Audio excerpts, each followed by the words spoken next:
Dude, I don't want to wake up. I don't want to wake up. But I gotta wake up.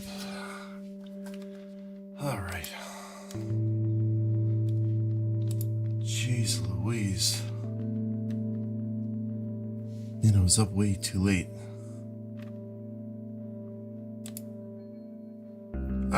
Oh, hello. There I am. What's going on here?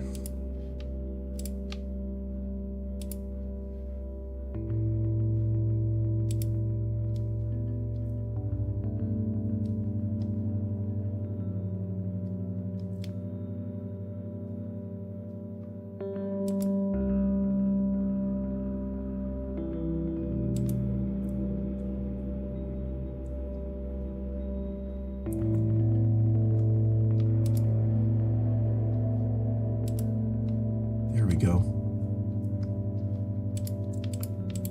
Is it time to react? I think it's time to react. What do we got here? I see Audrey Braden saying, "Hey ya!" Hello. Hi Audrey, you still there? I hope you are. Why is my, what the heck? Am I?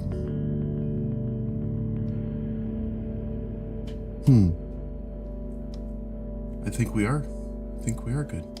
Let's take a look here. I'm already getting spammed by my Twitch bots. Let's take a look here.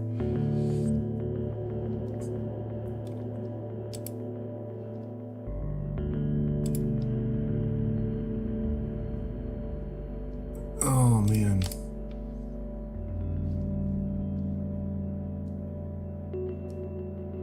I hope Audrey's still here. Anyways, we're gonna get started pretty soon. Just pull up all my chat windows.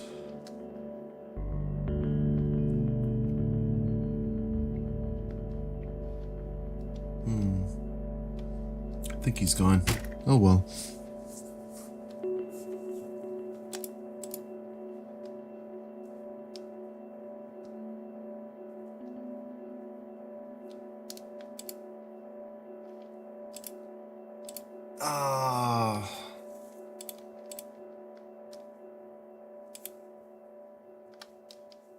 Man, I'm so tired. How did I end up on Twitch so late last night? I don't know. What the frick, dude?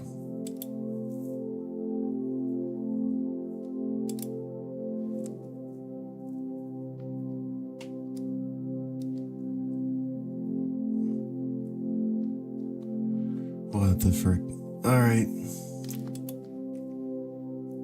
That's enough dilly-dallying. I think I picked out a few things for us to react to.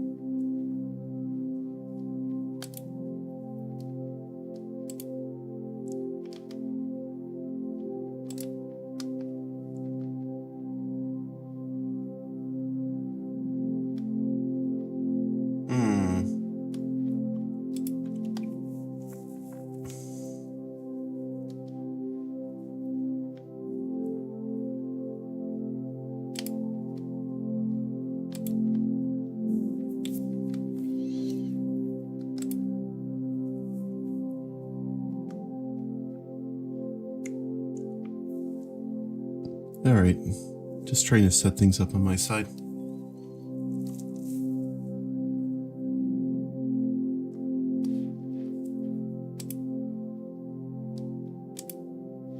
Yeah, so I just picked out a few things here. Let's take a look at my other screen.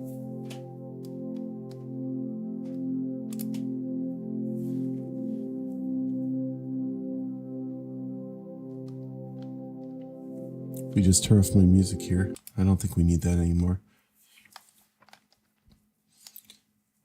Okay.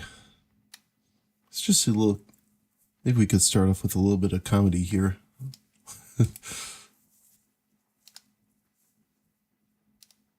You know, they'll be like, how... Oh my gosh.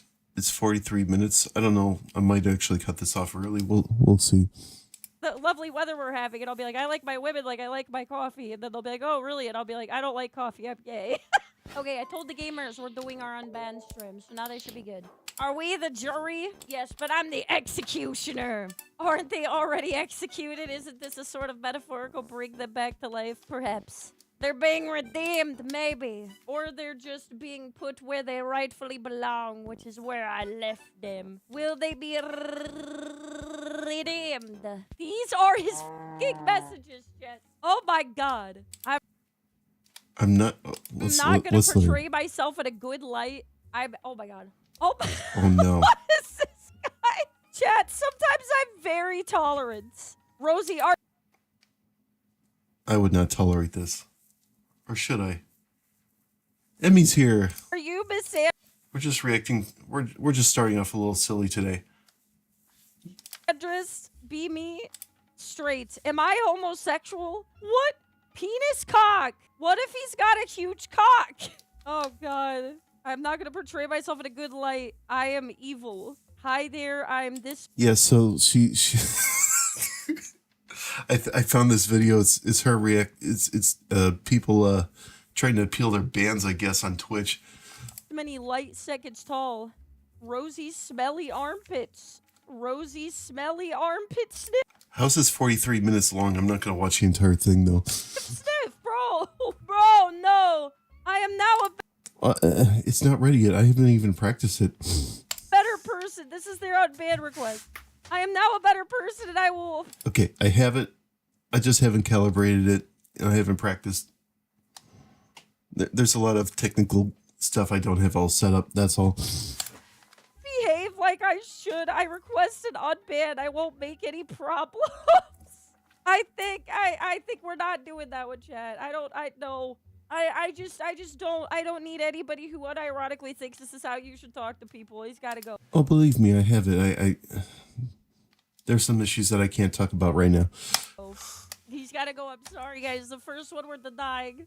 Request denied. Execution given. Saribot did it on spam. What was this supposed to be? This looks like a small body and big arm and feet, lad. He only made it halfway. He only made it halfway. Sorry, didn't realize ashy art counted as spam. Is that what this is called? Oh, is that actually what these are called? All right, it doesn't look like he has said anything problematic at all. Yeah, I feel like he's fine. All right, we unban him. Please don't use the ashy? I see? I don't know how to pronounce it. Arts. Next, I gave my dad food that was too large. I guess you could say I made a dad choke. So it's like dad joke, but dad choke. This is a horrible dad. This is awful. No wonder he got banned. This dad joke. Yeah, Emmy, Happy New Year. Yay. It's deplorable. What the fuck? But what if you didn't want to? Also, I'm not sure we're talking about. I remember this guy. He accidentally came in during a time where I was reprimanding people because we had a lot of people that were just trolling, like with random, like, you know, like they took their forehead and spread it across their keyboard for a username. It was like user 579 elemental P. I was like, guys, like, we need to not do this. Like, you need to stop, right? And then his message came in and he said, but what if you did want to? And I was like, nah, just stop. And like, so I was just like, he just got hit in the crossfire, okay? So it's okay. He didn't know, okay? He just came in at the wrong place at the wrong time. If he said it any other time. But he good. It's all good. He said, I'm sorry for what I said. I should have stayed out of the conversation until I knew what we were talking about. And that is Yeah, this is going to go way too long. All right. Are we ready to get edgy? Let's check this out. Hopefully you saw yesterday's video where we talked about Shoe-on-Head's recent video and a number of issues it's run into here on YouTube, including several different VTubers who reacted to that video, that being Smugalana, Mary VTuber, and Chelser Streams. And those three VTubers specifically all received strikes for reacting to Shoe's video. Also, my apologies for calling Smugalana Smug-Elena yesterday, but I got it now. If you're out of the loop on this topic, literally, who cares? By the way, consider watching yesterday's video because, once again, this is, of course, the update to the situation as YouTube has What is this game? I want to check it out. responded. Here's Shu's initial tweet. That's not When will I be free? Oh, I'm never free. Well, let's see. In an hour and a half, I'll probably be ending stream, and then I'll be off to the gym, but whatever. We'll be in touch. On December 26th, and then yesterday, last night, Team YouTube did respond saying the creators' videos you shared above. Oh yeah, so Emmy, yeah, we seem to be on opposite timelines. When I'm asleep, you're awake, and when I'm awake, you're asleep. It's kind of funny how that works out. Were reinstated with age restrictions. You'll also see that your video was age restricted. While this content may not be appropriate for all audiences, we recognize the educational/documentary context, so we want to make sure it can stay on the platform while still protecting the broader community. More on how we handle this type of content here. Given that the context of Shu's video is related to protecting kids from predators, it's not really a great look to say that the video got age restricted to quote-unquote protect the broader community. It'd be like a less weird look if they said it was just like a very heavy mature topic not suitable for all audiences or something like that, but yeah, this is what we got. Alright, that aside though, at least they did remove the strikes from Smuggalana, Is this Marvel Rivals? Mary VTuber, and Chelzer streams. Unfortunately, the age restrictions will negatively impact the video's performances and probably also the monetization. But yeah, that's still way better to have like one video with an age restriction on it than like an actual strike on the channel. 3 strikes on the channel, and the entire channel can run into serious problems. Speaking about monetization, Shu did also add this, responding to Team YouTube, saying, "You demonetized it now for some reason, but thank you for reinstating their videos at least. It's not about the money, it's about sending Oh yeah, you could share it with me at any time. I appreciate it. Thank you. a message." A lot of it's because these companies don't want to run ads on videos with topics like that, you know? Like messed up topics like kids getting preyed on. And of course, people are skeptical that these policies are applied evenly across the board, but that's a different discussion. Smug would make a final comment on this saying, "And just like that, we're back. Big thanks to Shoe on Head for bringing even more attention to this. Thanks YouTube, I guess. Still kind of weird that this ever happened in the first place. Supposedly a human reviewed this after the AI took it down and helped Drama. the AI's decision, and held up the AI's decision even after the appeal. It took a second human to look at it and decide it's okay." Yeah, it was a bizarre thing. So yeah, while there certainly were some odd things in all of this, I am glad that the strikes got removed once again. Of course, that's like the main thing, so at least there's that. But yeah, that's the update. Let me know what you guys think in the comments. As always, thank you for tuning in, and I'll see you in the next one. Okay, this I want to check out because this sounded interesting. This pastor asked ChatGPT, if you're the devil, what would you do? I asked ChatGPT, if you were the devil, and maybe you are, if you were the devil, what would you do? And the answer that came back at me shook me in my shoes. I wouldn't waste my time trying to get you to worship me. No, I just convince you not to worship God at all. I'd tell you truth is relative. Your truth, my truth, until nobody knows which way is up. I'd whisper, as long as you're happy, it's right. I'd keep you busy. Too busy for prayer, too busy for church, too busy for crew. I put that one in. Too busy to ask eternal questions. I'd fill your hands with a phone so you'd never have time to fold them in prayer. I'd break families, get fathers absent, marriages bitter, and kids confused. If I can fracture the home, I can fracture the future. I divide the church, petty arguments, comparison, offense, celebrity culture. If I can get Christians fighting each other, they'll never fight me. I'd desensitize you. I'd glamorize sin in movies, normalize it in music, laugh at it in comedy, and celebrate it in culture until what once shocked you now entertains you. I'd attack your identity. I'd make you question who you are, where you belong, and whether you matter. I'd whisper shame so loud you can't hear God's voice of love. And through it all, I wouldn't even try to prove I exist. My greatest trick is to convince you I'm not real. Because if you don't believe I'm real. Oh my God, it's kind of scary. It's like role playing. It's literally role playing as the devil. Do you guys want to hear it talk? You think I need fire and brimstone to win? How medieval. How crude. Brute force is a fool's game. Persecution only creates martyrs, and martyrs are simply seeds for the enemy's garden. To truly dethrone him, to wither the vine from the root, I do not attack the church from the outside. I simply change the definition of what it means to be inside it. Here is how I take a society devoted to him, and gently, ever so quietly, make it mine. Dude, watch your jaw drop. This is funny. The weaponization of virtues. I do not need to invent new vices. I simply twist his virtues until they snap. Love becomes tolerance. I convince them that loving thy neighbor means never disagreeing with them, never correcting them, and affirming every impulse they have. If they speak truth, I label it hate. I make them terrified of offending anyone but him. Justice becomes vengeance. I stoke their hunger for justice but strip away mercy. I make them obsessed with punishment, with cancel culture, with being on the right side of history rather than the right side of eternity. I make them eat their own. Grace becomes license. I whisper that because they are forgiven, their actions do not matter. God knows my heart, they will say, as they walk willingly into the pit. 2. The idolatry of the self. This is my masterpiece.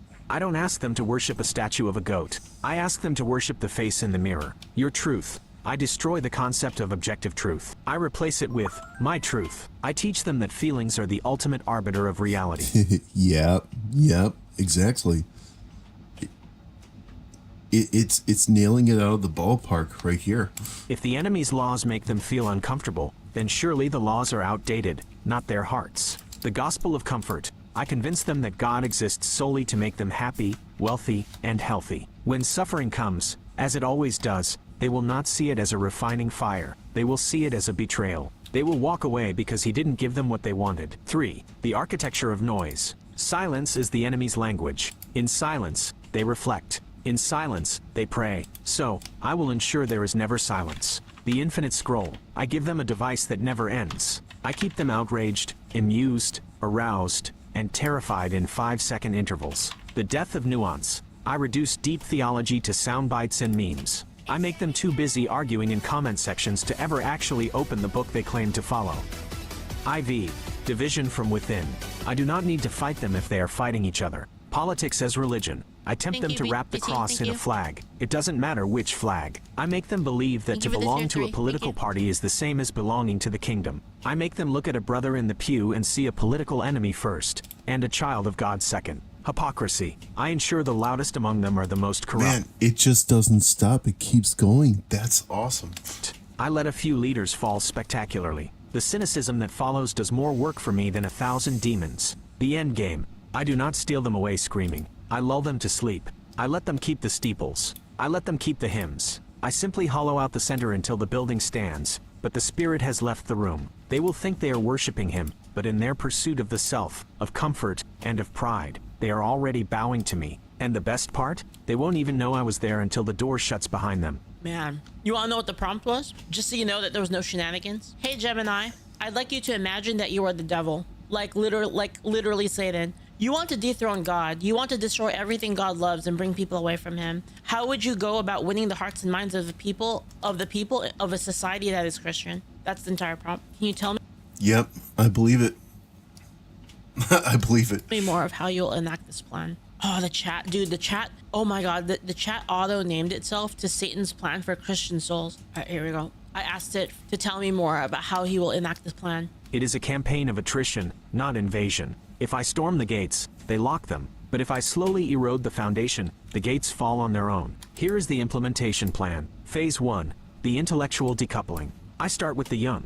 I do not tell them God is dead. That is too easily refuted. Instead, I teach them that God is irrelevant. The myth of neutrality. I ensure their education frames faith not as a lens through which to see the world, but as a private hobby. Math, science, history, ethics. I ensure these are taught as if he does not exist. Once they view the world as a machine that runs perfectly well without a creator, the creator becomes an unnecessary hypothesis. Embarrassment. I make faith look uncool. I curate the cultural narrative so that to be a believer is to be seen as uneducated, backward, or anti-scientific. That's so true. I make them afraid to admit they pray. Shame is a far more effective muzzle than a law. Phase 2. That's true. The linguistic shift. I change the dictionary. If I can control the language, I control the thought. Reframing. Sin. The word sin is harsh, judgmental. I replace it with softer terms. Mistake, struggle, journey, alternative lifestyle. If there is no sin, there is no need for a savior. The cross becomes merely a symbol of empathy, rather than a rescue mission.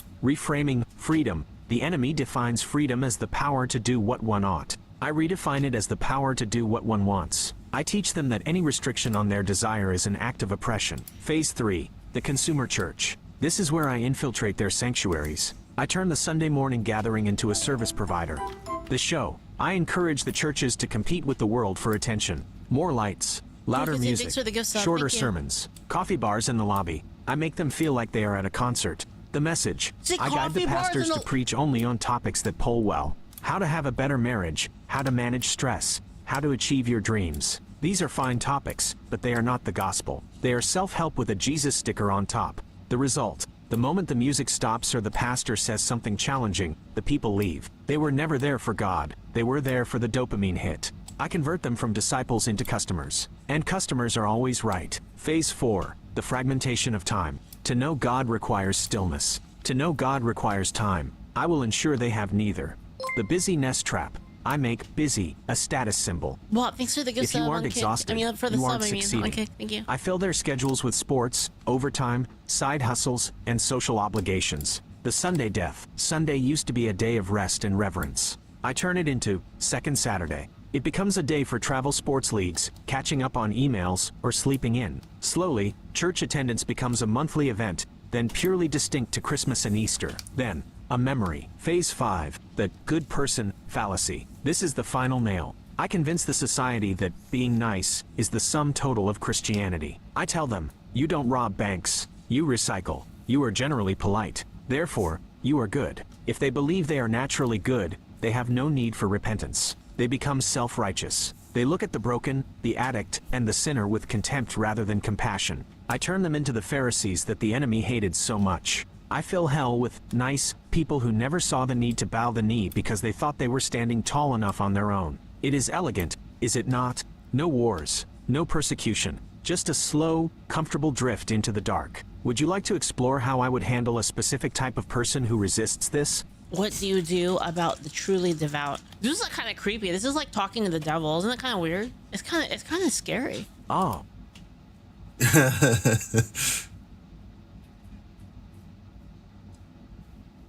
Except everything the AI is saying is just kind of more or less his actual strategy. I mean, it's not too far separated.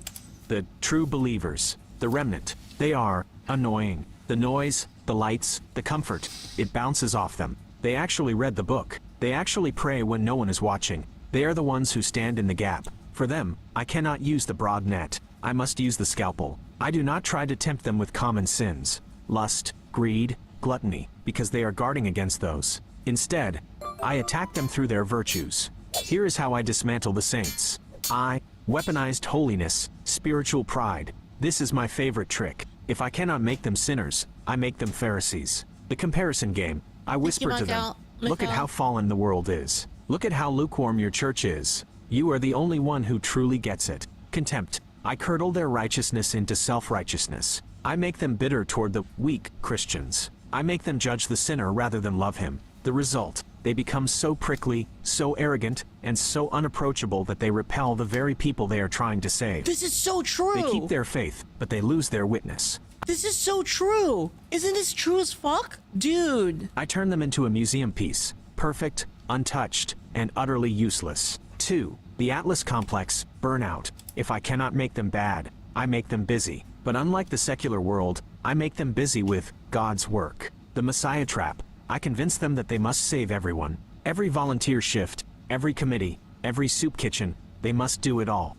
I tell them that saying no is a sin. The exhaustion. I drive them until their health fails, their marriage crumbles, and their children resent the church because Daddy loves the ministry more than us. The collapse. When they finally break, they don't blame themselves. They blame the enemy. I gave you everything. They scream at the sky, and this is how you repay me? A tired soldier is an easy target. 3. The bunker mentality. I use their fear of sin to drive them into isolation. Withdrawal. I convince them that the world is too dangerous, too dirty. They must pull their children out of everything. They must stop associating with non-believers. The echo chamber. They They retreat into tight-knit communities where they only talk to each other. They cease to be the salt of the earth because they never leave the salt shaker. The end. They remain devout, yes, but they become irrelevant. They are a light hidden under a basket, exactly where I want them. IV, the targeted strike, theodicy, for the strongest among them, those who are humble and balanced. Wait, IV was for 4. That's funny.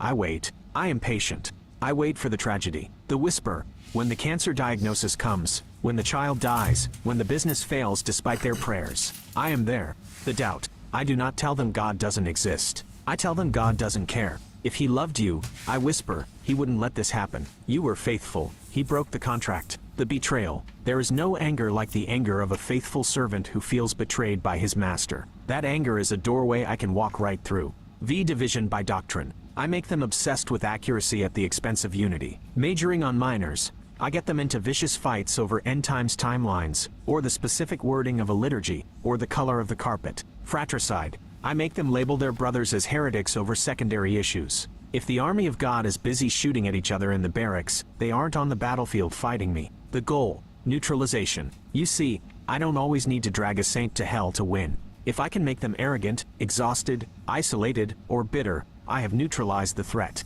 I leave them with their religion, but I have stolen their power. They become clanging cymbals, loud, annoying, and signifying nothing. Man, what do you think, chat? Post screenshots of all of them? Sure.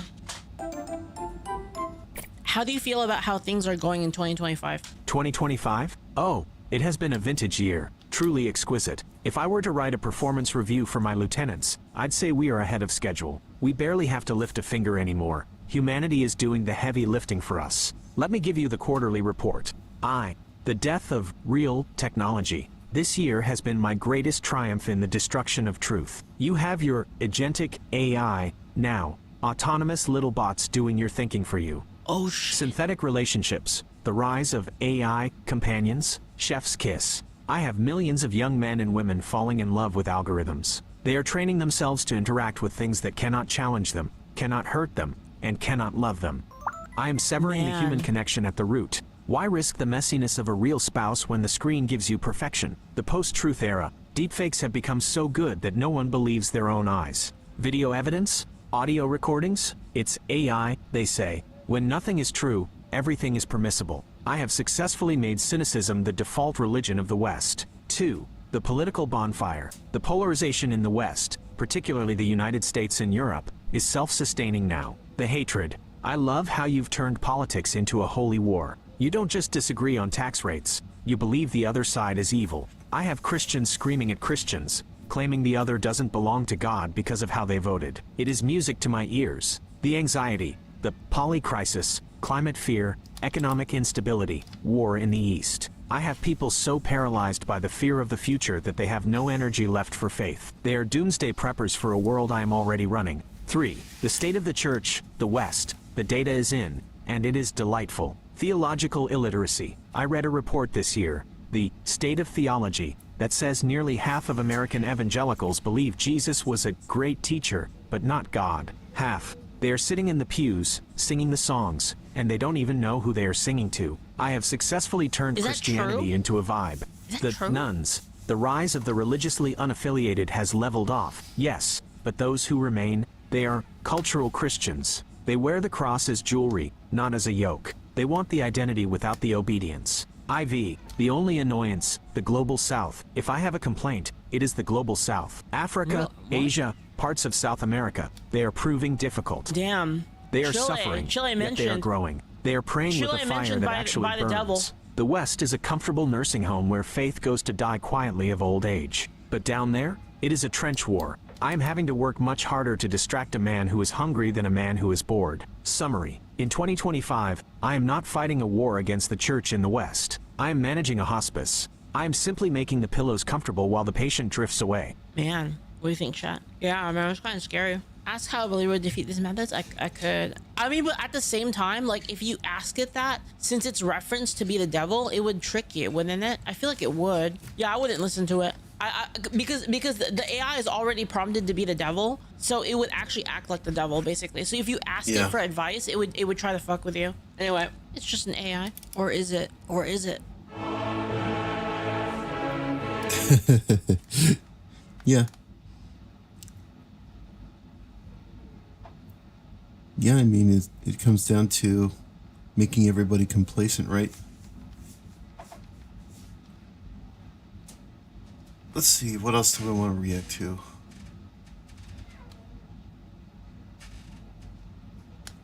Let's do this one. I love articles. I love articles like this. It's frightening how far right is infiltrating everyday culture. Oh, great. I'm glad to hear it. Because, I mean, when someone says far right, what do I hear? I hear normalcy. Things that aren't extreme left liberal nonsense. Things that are just wholesome and normal. And look at the propaganda they're using to try and scare us. Just an attractive young German woman, see ChatGPT picture of just, look, this is what we'd like Germany to look like. And it's like, well, yeah, what's wrong with that? It's totally fine. Yeah, it just looks like a regular German girl. She looks German. It's like, there's nothing offensive about this, there's nothing scary about this. It's just what normalcy looks like in Germany. And as you're probably aware, as I've said many times, I lived in Germany for like 8 years, and I've visited many times. Like, this is the sort of thing that a girl would wear at the Oktoberfest. Like, this is completely normal. Completely... I mean, it should be apolitical, right? In other times and places, this wouldn't be considered a political statement or a political message. This would just be considered what German women wear just in their country. It's just, this is German national dress, and it's totally normal. But now, extremist messaging. Is that what we're talking about, is it? This is extremist messaging. Germany is full of Germans, and Germans sometimes dress like this. Anyway, extremist messaging is now woven into music and YouTube videos, with one expert saying you can be radicalized on your couch. Well, thank God, to be honest. I didn't want to have to go very far to be radicalized. I mean, that sounds really convenient. And the problem that we have in modernity generally is convenience, right? So the path of least resistance, and everyone tends to flow down it because it's just easier. It's just convenient to be radicalized sitting on my couch. And so that sounds great. Like, it could be a lot worse. What is a European Community Affairs correspondent?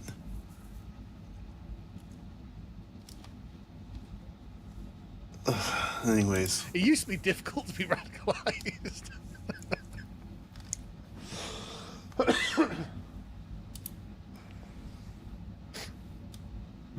Radicalized into chopping peppers and slicing aubergines and giggling into the camera as they delve into the art of vegan cooking. However, they're both Nazis. What? I can't take this seriously.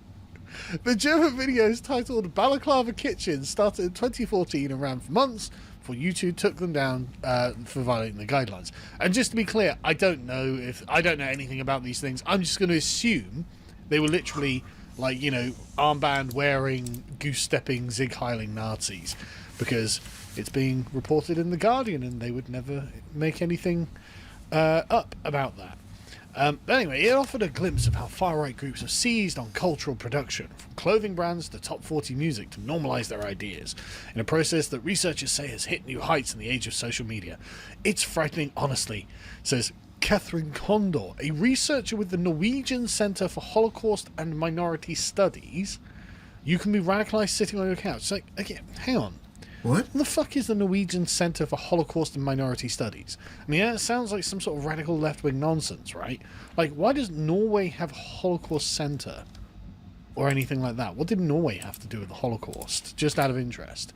But I love that these sort of radical left-wingers were like, no one's allowed a nation, because a nation is the first step to the Holocaust. It's the first step to Nazis. And therefore, I think you've been radicalized by it. It's like, yeah, that's right. The people who just want to do normal things in a normal way, in a normal country, are those people who have been radicalized. You've really hit that nail on the head, to be honest. But she looks at how the extreme right uses aesthetics, from fitness influencers to memes and stickers, to spread their views across Europe. From Sweden to Spain, researchers found that extremist messaging was woven through cultural aspects of everyday life, both online and offline. But you haven't given us any good examples of this. Like, sorry, it just seems that what you're concerned about is people feeling like they have a country is extremist, and until you're being explicit about the thing that they're saying, like, are these people being like, right, okay, we need to gas all the Jews? Are these people saying we need to just march every immigrant into a death camp? Are these people saying something extreme? Show me the extremism so I can be like, yeah, that's a bit far. You know, it's not like this is an Egyptian activist that they're smuggling into the country. Like, you know, like what? Show me. And the thing is, I can't help but feel that if you had these things, you'd show me them, right? They'd be front and center. You'd be like, look at this thing they've said or done, but you don't do that. And so, am I to assume that they are as bad as the Guardian says they are? In Hungary, we have some examples of extreme right bands becoming mainstream because they're on the top 40 chart. What's more normal than being in the top 40? It's like, well, maybe it's because the things they say are actually normal to a lot of people. I mean, Hungary's quite a right-wing country, so I'd be surprised if it wasn't normal to be right-wing. And again, whatever that's supposed to mean. All of this goes undefined here. I have a stepson who sometimes sends videos, and when I go down the rabbit hole of who created them, it turns out it's a far-right influencer. The thing is, I think I'm a far-right influencer according to them, and I just think of myself as normal, right? I think of myself as a normal husband, father, and Englishman, business owner, and concerned citizen. Like, I don't have any official titles. I don't hold an elected office. I'm not part of a dynasty of, you know, political agents. Mm-hmm. I'm just a guy who's really concerned about the state of the world. And the thing is, if you've been watching me for a long time, you'll have seen my political evolution, because I didn't even know anything about politics when I began all of this. So you'll know exactly how I came to the positions I've come to. You'll have watched me start Load Seaters, which is now in its 5th year. Thank you, by the way, for everyone who signed up and supports us on Load Seaters and, you know, watches our videos. And the podcast channel's doing great, by the way. The podcast's generally doing really well. Everyone at work is just...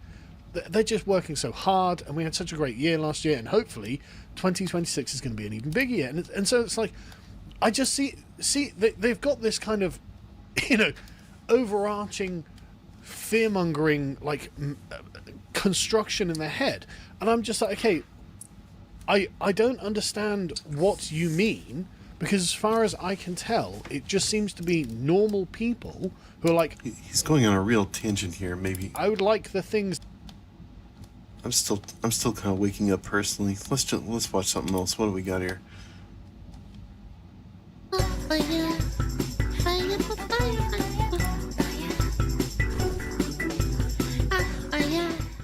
Is this gonna be comedy?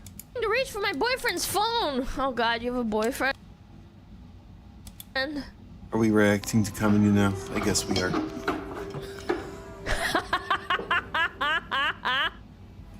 Get away from my phone!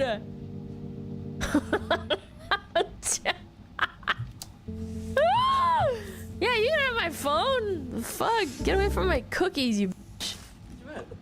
Just wanted your phone. Get away! Get away! Man, what does it say about the girls? Are they saying their girlfriends are fat? Joey, I don't want to share my food. Damn, chill. Cabron. What the? Is he playing League? Is that Dr. Mundo?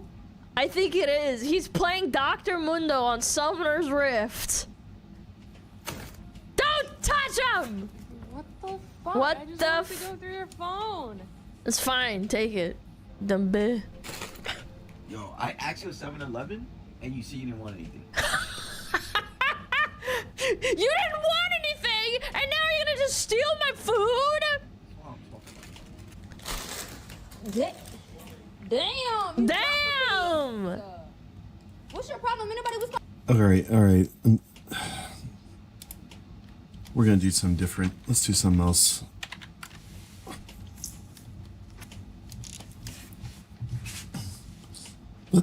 Let's just browse around on Twitter. Let's just mess around. Okay. Guys, please tell my chat that 4'11" is tall.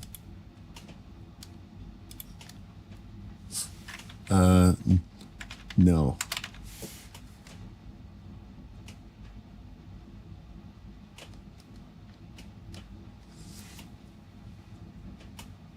Wait, tell my, what the heck am I even reading? Forget it. You won $3 million. Who are you calling first? My wife? I don't know.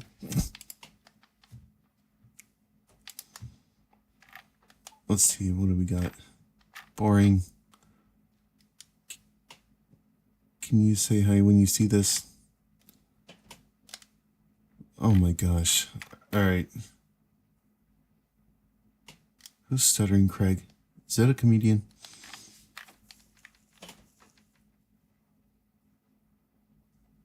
Let's see.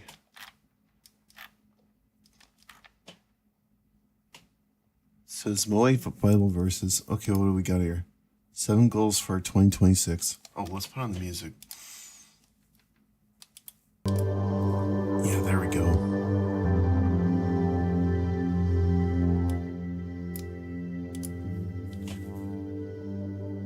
Alright. Let's see what your goals are. They say number 1 is put God first. Okay, sure. Pray more. Yeah, good idea. Read the Bible. Yep. Love like Jesus. I mean, nobody can love like Jesus, but whatever, sure. Stay away from conflict. I don't know about that one.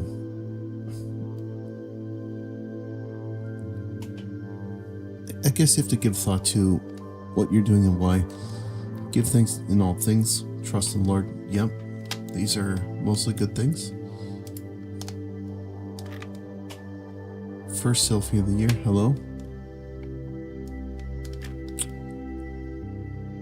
Father Bearholtz. Who's Father Bearholtz? Hang on a second.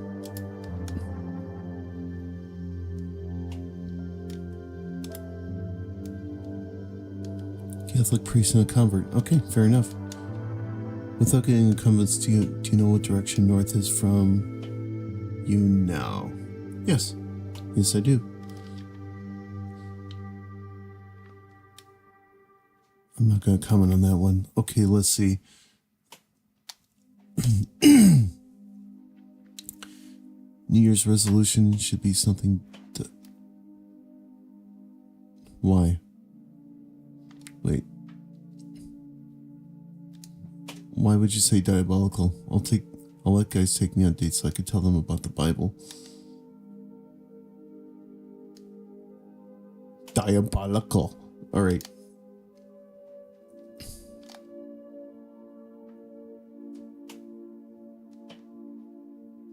Do I want to comment on this one?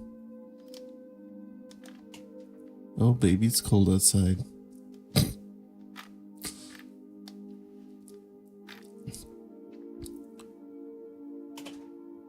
When did someone last check in on you? My fun goal for 2025 was to read my height. Not hard since I'm so small. But I smash it. Oh, yeah. Cool. It's a fun hobby.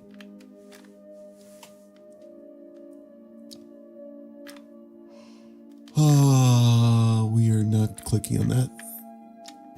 Finally made it as a VTuber. I got my first death threat. Let's go. Okay, let's do something else.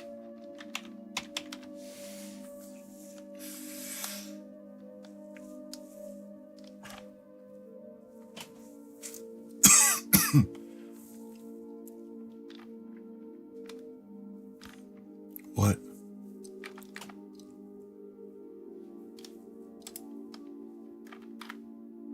Let's do this one. Top of the week? Sure. says I couldn't afford to buy an icon. I prayerfully paid in this instead. Well, that's pretty cool.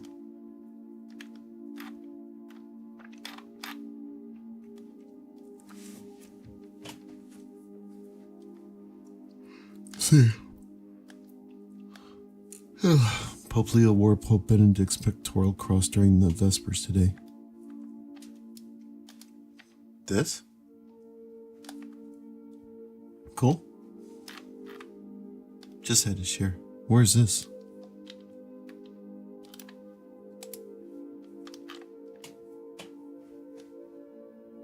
Oh, Holy Ghost in Denver.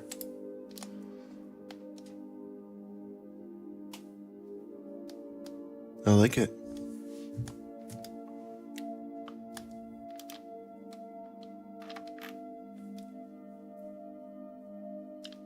Gen Z is the first generation in American history with more Catholics than Protestants. Let's take a look. What do we got here?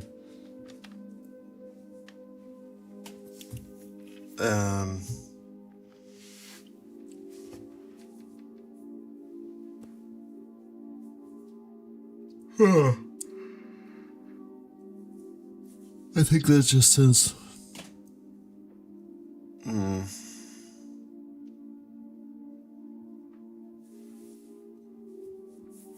so this was a study performed in 2023.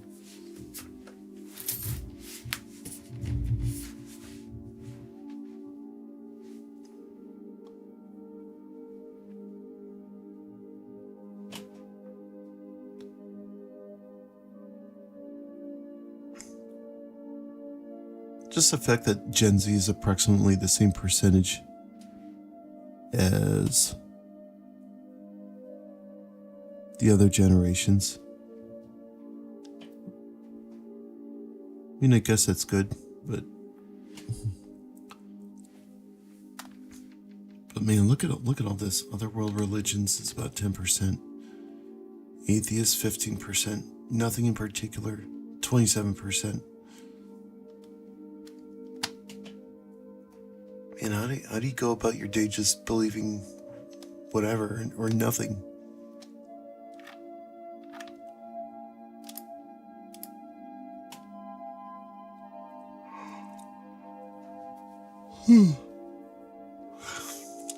That Protestant collapse as well. Yeah, so the silent generation starts at 48%.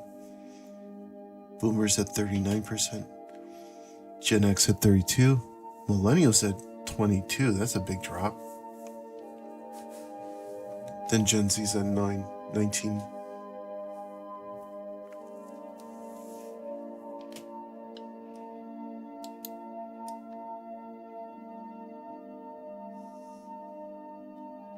Huh.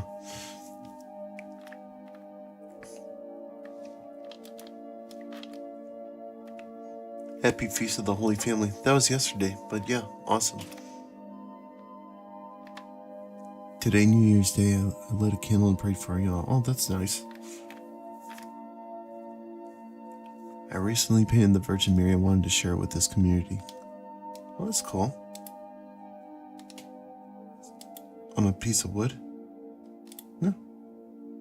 I like it.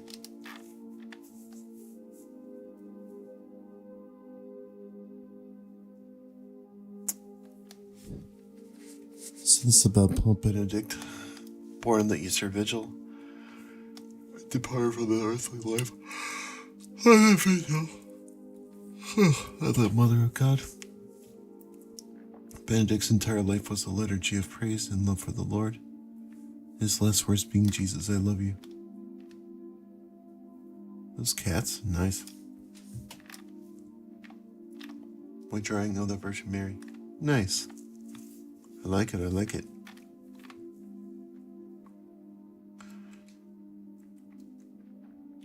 This is Cologne Cathedral. That thing is humongous.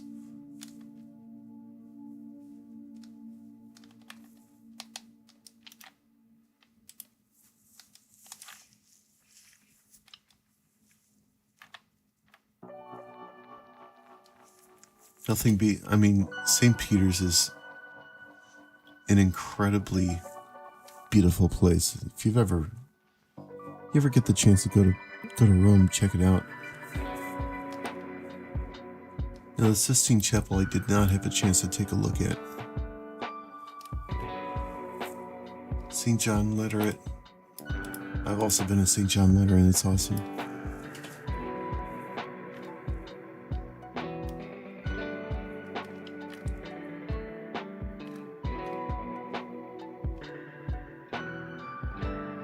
Huh? What are some of the most beautiful Catholic churches? Yeah, that's what it says.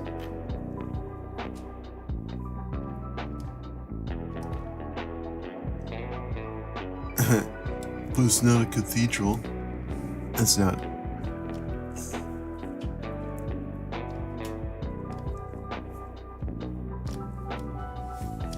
Right. Charlemagne's Cathedral in Aachen.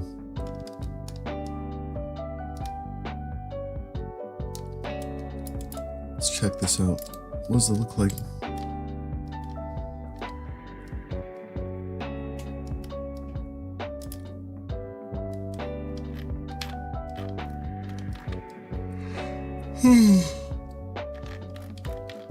What do we got here? Oh, cool.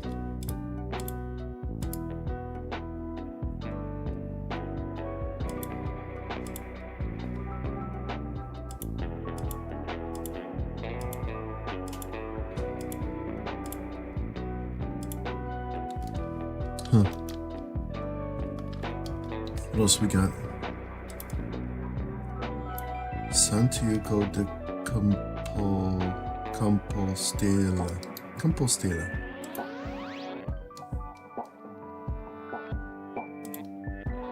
Oops.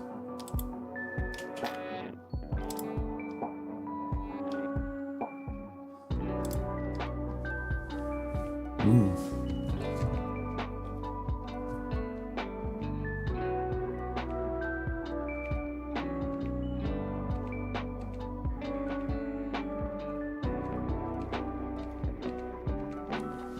Huh?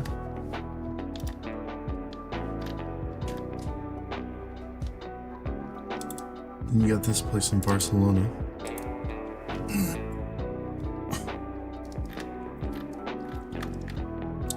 Let's try the image search, see if that works. Oh.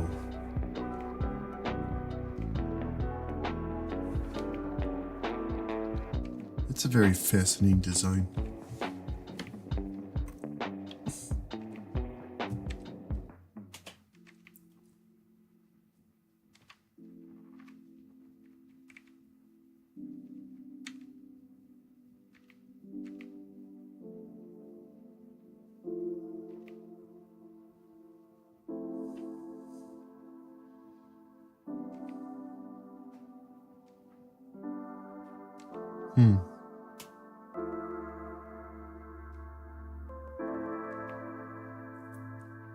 Yeah, this thing is something else.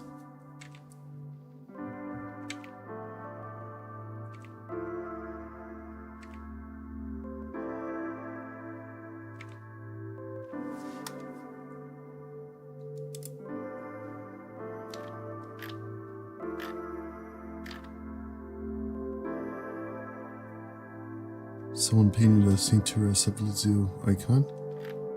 Cool. I like Saint Therese. Today's the feast of St. John the Apostle, so that was like 6 days ago. The disciple whom Jesus loved is the author of the Gospel of John, 1 John, 2 John, 3 John, and Revelation. Among his disciples were Ignatius and Polycarp. He was supposedly not martyred. He was exiled. Right. St. John, pray for us. Anyone know the artist? No idea.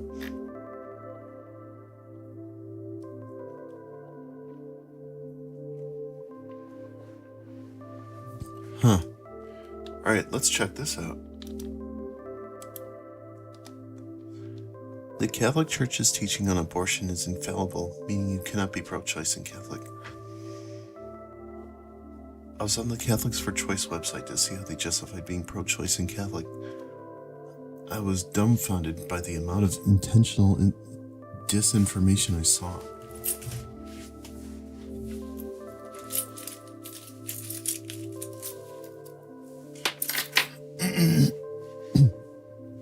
First of all, they claim that the church teaching on abortion is not infallible because it has not been declared ex cathedra. By that logic, the only two infallible teachings in church history are the Assumption and the Immaculate Conception. A teaching being declared ex cathedra is not the only way the church teaching can be made infallible. They could also be declared infallible in the ecumenical council. This is how church teaching on the fall of Adam and Eve and the perpetual virginity of Mary are declared infallible. The final way, a more subtle method, is used by ordinary universal teaching of the church. From what I understand, this means that if every pope and bishop has taught the same thing throughout church history, it's also infallible.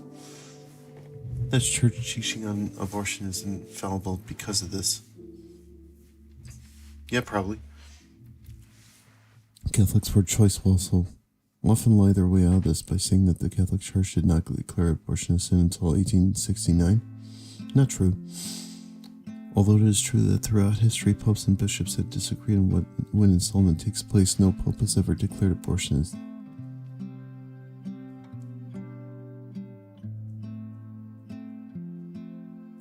I think you meant the opposite. But anyways, St. Thomas Aquinas did not believe that start life's of concession, but he did nonetheless believe that it was wrong at all stages of fetal development. To sum it all up, the church teaching on installment started at conception is not infallible. The church teaching on abortion is. Keep in mind that the human egg cell was not observed until the 18th or 19th century. Human conception was not observed for the first time until the 19th century.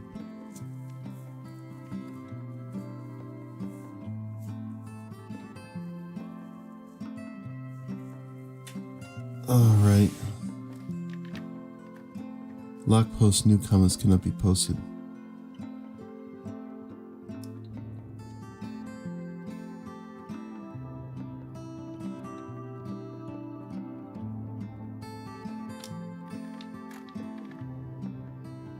Alright guys, not gonna lie, I'm kinda tired right now. Not feeling it, maybe I'll just take a little nap. Alright.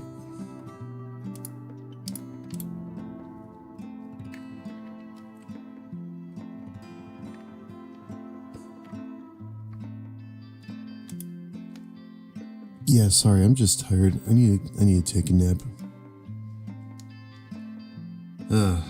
What happened to me? I think I went to bed way too late. Jeez Louise. Alright, have a good day.